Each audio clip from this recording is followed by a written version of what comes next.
له 1980 څخه مخکې دوبۍ صرف یو صحرا وه، لیکن د دوبۍ حکمران صرف په 40 کالو کې د دوبۍ نقشه ور بدله کړه. د پښتو لایو لایبرري معلوماتي ویډیو ته یو ځل بیا ښه راغلاست. محمد بن رشید المکتوم د عربي متحده امارات حکمران دی او نوموړي دوبۍ په دومره کم وخت کې دې منزل ته ورسوله.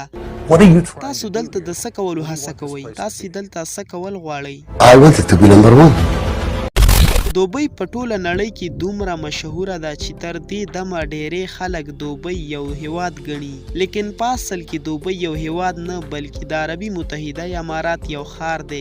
هغه ښار چې څو لسیزې وړاندې یوه لویه صحرا وه. ټوله نړۍ تر اوسه پورې په دوبۍ کې د موجود برج الخلیفه لیدو لپاره دوبۍ ته راځي، لیکن د دوبۍ حکمران دې ته په کتو اوس تنګ شوی دی.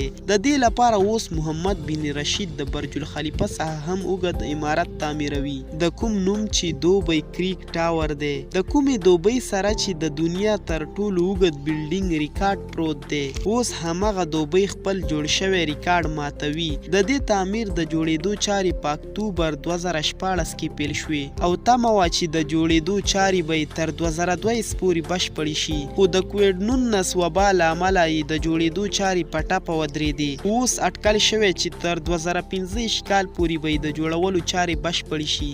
څرنګه چې برج الخلیفه 800 متره لوړوالی لري، نو دا تعمیر به د دې څخه 1500 متره زیات لوړوالی لري، یعنی 1300 متره. دوبۍ د دنیا تر ټولو لوی ساختماني ښار دی، د کوم د پرمختګ رفتار چې د ټولې نړۍ څخه زیات منل شوی دی. کله چې په 1980 کې دوبۍ یوه ورانه صحرا وه، نو د هغې څخه وروسته دوبۍ څخه تیل ویستل شروع شول، د کوم له امله چې د دوبۍ قسمت په بدلیدو شو. لیکن محمد بن رشید یو هوښیار او زیرک حکمران دی. نوموړي دوبۍ یوازې په تیلو راویستلو پورې مربوطه نه کړه، لیکن د دوبۍ یو داسې نقشه جوړه کړه چې زیات سیلانیان او تجاران یې جلب کړل، او نن دوبۍ په خپلو تیلو یوازې 5% انحصار ده. د دوبۍ د اقتصاد 95% برخه په توریزم او تجارت باندې ولاړه ده، او اوس دوبۍ د دنیا تر ټولو غټ تجارتي ښار ګڼل کیږي. د دې باوجود د دوبۍ 15% آبادی د دوبۍ ځایي اوسیدونکي عربان دي او 85% آبادي یې خارجیان دي، کوم چې دوبۍ ته صرف د کار کولو لپاره تللي. په 1990 کې په دوبۍ کې صرف یو اوږد بلډینګ و،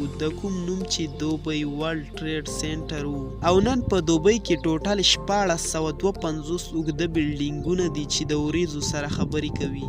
اوس راځو د دوبۍ د پولیسو موټرو ته. د دوبۍ پولیس کوم واړه موټرې نه استعمالوي، لیکن د دوبۍ د پولیسو ادارې سره سوپر کار موجود دي، لکه آسټن مارټن 177، اودي R8، بنټلي کانټیننټل GT او لیمبورګیني. که د دوبۍ د مالز خبره وکړو، نو د دوبۍ مالز تر ټولو غټ شاپینګ مالز دي، په کوم کې چې تقریبا تر 1200 پورې دکانونه دي. پام جمیره انساني جوړه شوې تر ټولو غټه جزیره ده چې په دوبۍ کې موجوده ده. په نړۍ کې یوازې یو 7 سټار هوټل دی او هغه هم په دوبۍ کې دی، کوم چې ټوله دنیا د برج العرب په نوم سره پیژني. محمد بن رشید غوښتل چې په دوبۍ کې د ډیزنی لینډ هم وي، کوم چې به د امریکا موجود ډیزنی لینډ څخه هم غټ وي، لیکن د محمد بن رشید دا غوښتنه رد کړل شوه. نو د دې په بدل کې محمد بن رشید د ډیزنی لینډ څخه غلاترین انډور ایډونچر پارک جوړ کړ، د کوم څخه چې یو